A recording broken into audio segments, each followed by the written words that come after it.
এই ঘটনাটা পুরো ৫ বছর সময় ধরে আমি চাকরি পেয়ে গ্রাম ত্যাগের আগ পর্যন্ত ঘটেছিল। যদিও বেশ কয়েক বছর আগের, কিন্তু ঘটনাটা মনে পড়লে এখনও আমার টনটন করতে থাকে। এত মজা পেয়েছিলাম যা ভাষায় প্রকাশ করার মতো নয়। ভাবা যায়, একটা পরিবারের ৩-৩টে মেয়ে এবং সেই মেয়েদের মাকেও কাজ করে দেওয়ার সুযোগ পেয়ে গেলে কেমন লাগে। এখনও আমার গা শিউরে ওঠে। না, আর ভূমিকা করব না, এবারে আসল কাহিনী শুরু করা যাক। কামরুল হাজদার, যাকে আমি হাজদার নানা বলে ডাকতাম, আমাদের বাড়ির কাছেই জমি কিনে সেখানে বাড়ি করে বসবাস শুরু করলেন আর আমাদের পড়শি হয়ে উঠলেন। হাজদার সাহেবকে নানা ডাকার পিছনে অবশ্য একটা কারণ ছিল। উনার বউ প্রথম দিন আমাদের বাড়িতে এসেই আমার মাকে দেখেই তার মায়ের মতো মনে করে উনিও মা ডাকা শুরু করলেন। সেই থেকে হাজদার গিন্নিকে নানি আর হাজদার সাহেবকে আমার নানা ডাকা শুরু। এছাড়া উনাদের সাথে আমাদের আর কোনো সম্পর্ক ছিল না। হাজদার নানার ৩ মেয়ে, আভা, শোভা আর নীরা। স্বাভাবিকভাবেই ওরা আমাকে মামা ডাকত। তবে হায়দার গিন্নি কখনো আমার নাম ধরে ডাকত না, সে আমাকেও নানা ডাকত।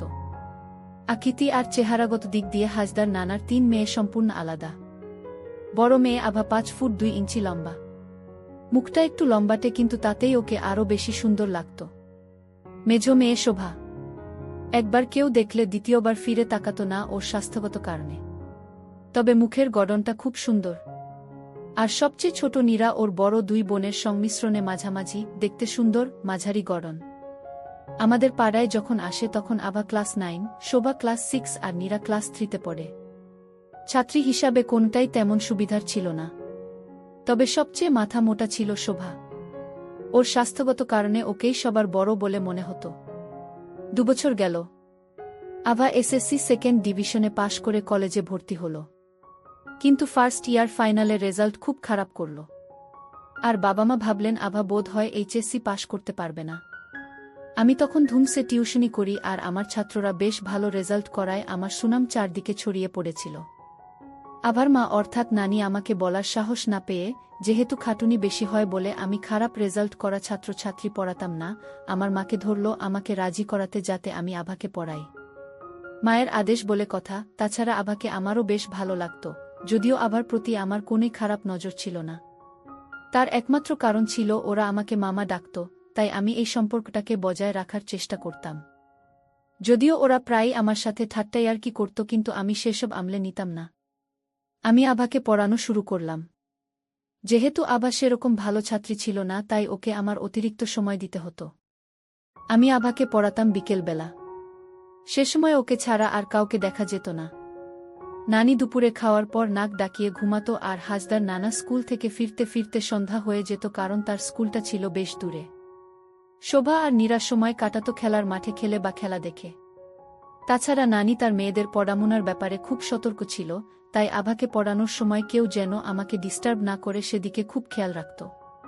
পড়ার টেবিলে একটামাত্র চেয়ার ছিল, তাই আমি চেয়ারে বসতাম আর আভা বসত বিছানার উপরে। বিছানাটা ছিল পড়ার টেবিলের লাগোয়া এবং চেয়ার থেকে বেশ উঁচুতে। আভা যখন বিছানায় বসত তখন ওর পা মাটি ছুঁতো না, ঝুলে থাকত। ফলে আভাকে প্রায় 1 পা উপরে তুলে বসতে হতো। যখন আভা ওর 1 পা উপরে তুলে বসত তখন ওর হাঁটুর সাথে কামিজটাও উপরে উঠে যেত। আমি ইচ্ছে করে না তাকালেও কিছুতেই আমার চোখকে সরিয়ে রাখতে পারতাম না। এভাবেই আমি আভাকে পড়াতে লাগলাম। যদিও ওর প্রতি আমার বিশেষ কোনো খারাপ মনোভাব ছিল না, কিন্তু দিনের পর দিন আভাকে পড়াতে পড়াতে ওর সাথে আমার সম্পর্ক ক্রমান্বয়ে মামাভাগ্নি থেকে সরে আসতে লাগল, আর একটু একটু করে আভার প্রতি আমার মোহ জাগতে লাগল। ওকে পড়াতে বসলেই আমি অপেক্ষা করতাম কখন আভা পা তুলে বসবে। সেদিনও ওকে পড়াতে বসে আমি অপেক্ষা করছিলাম কখন ও পা তুলে বসবে। বেশিরভাগ সময় লেখার সময় আভা পা তুলে বসত। সেজন্যে আমি ওকে কয়েকটা অঙ্ক করতে বললাম। আমার চোখ দেখার জন্য অপেক্ষা করতে লাগল। আভা অভ্যাস বসে ওর পা টেনে বিছানার উপরে তুলে নিল, আর তখনই আমার একটা হার্টবিট মিস হয়ে গেল। আভা সেদিন একটা কালো রঙের পোশাক পরেছিল। আমি চোখের পলক ফেলতে ভুলে গেলাম, একভাবে সে দিকে তাকিয়ে রইলাম। আমার শক্ত হয়ে পাগলা কুত্তার মতো লাফাতে লাগল। আমি ঠিক বলতে পারবো না আভা আমাকে তাকিয়ে থাকতে দেখল কিনা, তবে ও একসময় লেখা থামিয়ে কলমের গোড়া দিয়ে চুলকালো। আমার মাথা ঠিকমতো কাজ করছিল না, আমি বুঝতে পারছিলাম না ঠিক আমার কি করা উচিত। আমার কেবলই মনে হচ্ছিল এই সুযোগ হাতছাড়া করা উচিত নয়। কিন্তু পরক্ষণেই মনে হলো যদি এটা আভার ইচ্ছাকৃত হয় তবে তো ভালোই, কিন্তু যদি তা না হয় তাহলে তো সর্বনাশ। আভা ওর বাবা মাকে বলে দিলে আমার টিউশনির 12টা বেজে যাবে, আমি কাউকে মুখ দেখাতে পারবো না। আমাকে অবাক করে দিয়ে আভা আরেকটু নড়েচড়ে বসল, এ সময় ও পাটা সরিয়ে একটু দূরে নিয়ে গেল। ফলে পরিষ্কার দেখা যাচ্ছিল। এবারে আমি আভার মুখের দিকে তাকালাম। কিভাবে যেন আভা সেটা টের পেয়ে গেল, আর আমার চোখের দিকে একভাবে তাকিয়ে রইল, ওর মুখে মিষ্টি মৃদু হাসি আর চোখে স্পষ্ট আমন্ত্রণ। আমি আর নিজেকে সামলাতে পারলাম না। আভা সেটাও টের পেল এবং ওর মুখের হাসিটা আরেকটু চওড়া হল। পরিশ্রমের ঘাম মাটিতে মিশিয়ে আভা উঠে বসল, লজ্জামাখা হাসি দিয়ে আমার চোখের দিকে তাকিয়ে বলল, কেমন লাগলো? আমি বোকার মতো হাসলাম। আভা বলল, আপনি একটা গাধা, কবে থেকে ইশারা করছি বোঝেনি না, শেষ পর্যন্ত আমাকেই সব করতে হলো। আমি ধোক গিলে বললাম, না মানে, আমি ওভাবে কখনো তোমাকে দেখিনি কিনা, তুমি আমাকে মামা ডাকো। আভা চোখ মটকে বলল, আরে আমার মামা রে, তুমি আমার কোনো জন্মের মামা ছিলে, এখানে আমরা আসার পরে ডেকেছি তাই, প্রথমে এসে ভাই ডাকলেই ভাই হতে। তাছাড়া মামা ডাকায় ভালোই হলো, কেউ আমাদের সন্দেহ করবে না, তাই না? এবারে আমি ওকে একটা শক্ত প্রশ্ন করলাম, আমার আগে কার সাথে তোমার সম্পর্ক ছিল? আভা থমকে গেল, তুমি কি করে বুঝলে? আমি বললাম, যেভাবেই হোক, বুঝেছি। আভা রহস্যময় হাসি হেসে বলল, বুঝেছি, লাইন ক্লিয়ার পেয়েছ, তাই না? তবে প্রথম দিন রিপনকে বেশ বেগ পেতে হয়েছিল। আমি অবাক হয়ে বললাম, রিপনকে? আভা হেসে বলল, এই যাহ, নাম বলে ফেলেছি। আচ্ছা ঠিক আছে, বলছি। তোমার কাছে আমার গোপন করার কিছু নেই। রিপন ছিল আমার লজিং মাস্টার। ওর জন্যেই তো আমার রেজাল্ট খারাপ হলো। ওর কাছে পড়তে বসে পড়া ফেলে প্রেম করতাম, ও খুব ভালোবাসত আমাকে। আস্তে আস্তে প্রেম গভীর হলো, ও আমাকে বিয়ে করবে বলে কথা দিয়ে বেশ কয়েকদিন কাজ করে দিল। আমি বললাম, তারপর? আভা বলল, তারপর যা হওয়ার তাই হলো। মাস 3 আগে একদিন মায়ের কাছে ধরা পড়ে গেলাম, ওকে তাড়িয়ে দেওয়া হলো, তবে আমি জানি ও আমাকেই বিয়ে করবে। সেদিনের মতো বিদায় নিলাম। তারপর প্রায়ই আভাকে কাজ করে দিতাম, এভাবে প্রায় 8 মাস ধরে আভাকে কাজ করে দিলাম। কিন্তু একদম কাজ করার সময় শোভা দেখে ফেলে। আমি মনে মনে ভাবলাম, যে করেই হোক শোভাকে থামাতে হবে যেন কাউকে এ কথাটা না বলে, তাহলে আভার বিয়ে ভেঙে যাবে। আমার মনে হয় শোভা বুঝবে, নিজের বোনের এত বড় সর্বনাশ ও করবে না। ওই দিনই রাতের বেলা সুযোগ বুঝে আমি শোভাকে ধরলাম যাতে ও কাউকে কিছু না বলে। যদিও শোভা তখন ক্লাস 6-এ পড়ত, কিন্তু ওর তখন ক্লাস 8-এ পড়ার কথা। 2 বছর ফেল করে 6-এ রয়ে গেছে। সেদিন রাতে বাড়ির পিছনের রাস্তায় ওকে পেয়ে গেলাম। আমাকে দেখেই শোভা মুখ ঘুরিয়ে নিল, তবু আমি ওকে ডাকলাম, কাছে গিয়ে জিজ্ঞেস করলাম, শোভা, কথাটা কাউকে বলিসনি তো? শোভা হেসে বলল, আমি কি পাগল? কয়টা দিন পরেই আপুর বিয়ে, আমি কি ওর জীবন নষ্ট করে দিতে পারি? কিন্তু তোমাকে আমি ছাড়ব না, তোমার সাথে আমার একটা বোঝাপড়া আছে। আপুর বিয়েটা ভালো ভালো হয়ে যাক, তারপর আমি তোমার সাথে কথা বলবো। ভয় নেই, যা দেখেছি সে কথা আমি জীবনেও কাউকে বলবো না। কিন্তু সাবধান, ভবিষ্যতে আর কখনো আপুর দিকে হাত বাড়াবে না। শোভা বাড়ির দিকে চলে গেল, আমি পরম নিশ্চিন্ত হলাম, কিন্তু একটা বিষয় আমার মনের মধ্যে খচখচ করতে লাগল, শোভা আমাকে নিয়ে কি করতে চায়? আবার বিয়ের আমেজ কাটতে 10-12 দিন চলে গেল।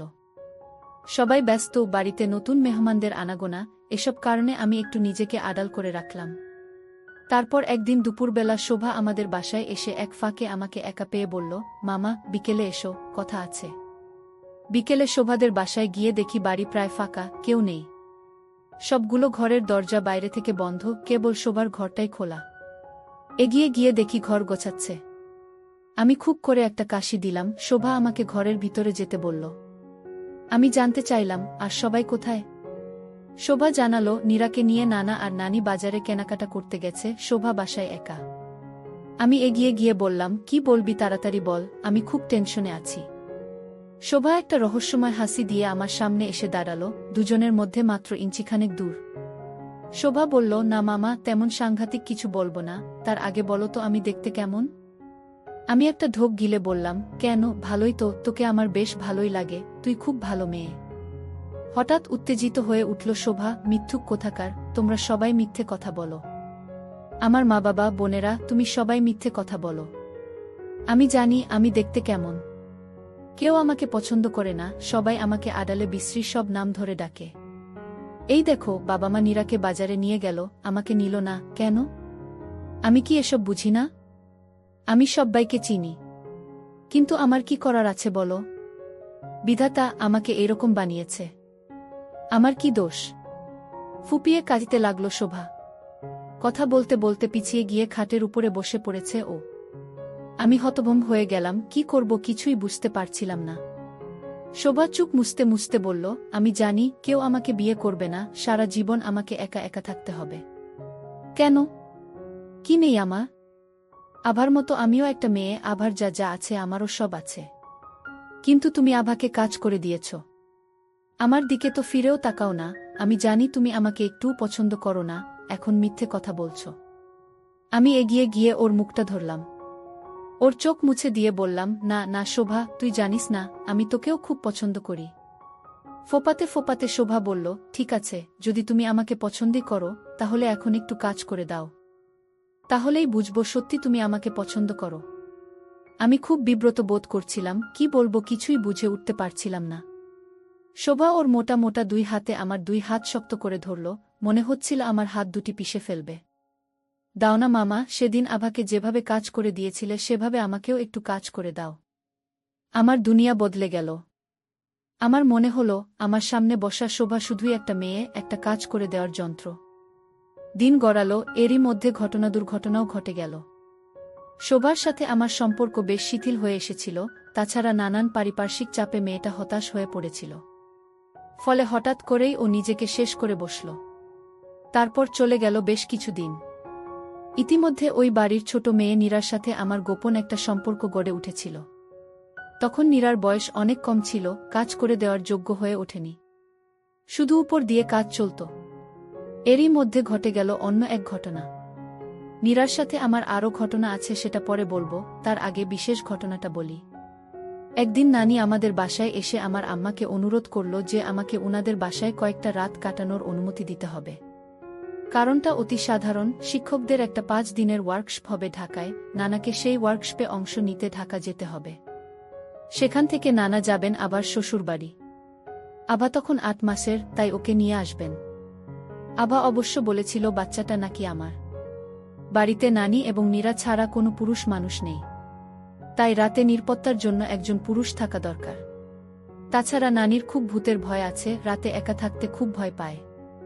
সেজন্যে আমি যদি ওই কয়টা রাত নানির বাসায় কাটাই তাহলে খুব সুবিধা হয়। আমার আম্মা নানির অসহায়ত্বের কথা ভেবে রাজি হয়ে গেলেন। সেদিন বিকেল থেকেই আকাশে মেঘের আনাগোনা শুরু হয়ে গেল এবং সন্ধ্যার অনেক আগেই চারিদিক অন্ধকার হয়ে গেল। সন্ধ্যার পরপরই টিপটিপ বৃষ্টি শুরু হল। আম্মা বললেন, বৃষ্টি বাড়তে পারে, তুমি এখনই চলে যাও। আমি আভাদের বাড়ি গিয়ে দেখলাম সবগুলো দরজা জানালা বন্ধ। আমি দরজার কড়া নেড়ে নানিকে দরজা খুলতে বললাম। নানিকে খুব ফ্রেশ দেখাচ্ছিল, মনে হয় সন্ধ্যার পর গোসল করেছে।